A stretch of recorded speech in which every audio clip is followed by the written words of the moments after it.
ఓం సాయిరామ్. ఈరోజు సాయి స్ఫూర్తిలో నిజాయితీకి మారు పేరుగా జీవించాలి. సత్యపదం మాత్రమే మనల్ని దైవం దగ్గరకు చేరుస్తుంది. బాబా భక్తుల మని చెప్పుకునే వ్యక్తులు ఎవరైనా సరే నిజాయితీ విషయంలో చాలా ఖచ్చితంగా వ్యవహరించాలి. ఒక్కసారి అబద్ధం చెబితే అది ఎంత చిన్నదైనా ఆ తరువాత మనం నిజం చెప్పినా ఎవ్వరూ నమ్మరు. పొలం పని చేసుకుంటున్న తండ్రిని నాన్న పులి వచ్చింది అంటూ కొడుకు 2 సార్లు అబద్ధమాడి పిలిపించుకున్నాడు. నిజంగా పులి వచ్చినప్పుడు పిలిచిన తండ్రి రాలేదు. అసత్యమాడుతూ ఆకతాయితనం చేస్తున్నాడని భావించాడు.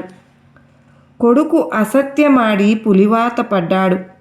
అలాగే అబద్ధాల పునాదులపై కట్టే కోటలు నిలబడవు అని పెద్దలు చెబుతారు. మాటలు అనే ఇటుకలను నిజాయితీ అనే సిమెంటుతో కలిపితేనే జీవితం అనే భవనం దిట్టంగా సుస్థిరంగా ఉంటుంది కదా. అబద్ధాల జీవితం పేక మేడ వంటిదనేది అనుభవం ద్వారానే తెలుస్తుంది. జీవితంలో మనం చేసే ప్రతి పని భవిష్యత్తులో మనం అనుభవించబోయే ఫలితానికి బీజం వంటిది. మనం అబద్ధాలు ఆడుతూ చేసే పనులకు వచ్చే చెడు ఫలితమే మనం అనుభవించాలి. ఉత్తమమైన మానవ జన్మను సత్య మార్గంలో నడుపుతూ సద్వినియోగం చేసుకోవడం వల్ల మాత్రమే దైవ స్వరూపమైన సాయినాథుని మనం చేరుకోగలుగుతాం. సత్యం, ధర్మం 2 మన కళ్ళుగా భావించుకోవాలి. శాంతి, అహింసలను 2 కాళ్ళుగా చేసుకోవాలి.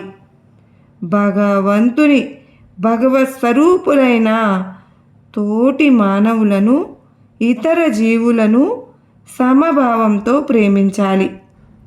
ఎల్లప్పుడూ సత్యమే జయిస్తుంది, సర్వ సంపదలను అందిస్తుంది, జన్మకు సఫలత చేకూరుస్తుంది. అందుకే మనం ఎప్పుడూ సత్యాన్ని అంటిపెట్టుకుని ఉండాలి అని మన సాయినాథుడు చెప్పిన బాటలో నడుద్దాం. సర్వేజన సుఖినో భవంతు.